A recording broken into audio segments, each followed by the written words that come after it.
1分鐘解開一個推理嘅密碼。你相信氰化物真係咁容易殺人？氰化物係推理故事入面最常見嘅毒藥，故事中總係話佢無色無味，見效好快，但係現實中要取得氰化物好難。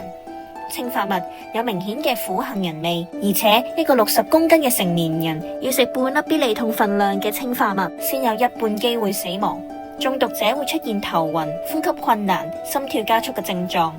有個案例，兇手將氰化物放喺受害者嘅咖啡入面，但氰化物會令咖啡變得特別苦，所以受害者第一啖飲落去已經察覺到。最後兇手反而因為咖啡杯上嘅指紋同埋買氰化物嘅購買記錄而被捕。推理從來都唔係魔法，而係解開一個個精心設計嘅謎題。所以記住，完美嘅毒殺案只存在於故事入面，現實世界嘅毒殺必定會留低蛛絲馬跡。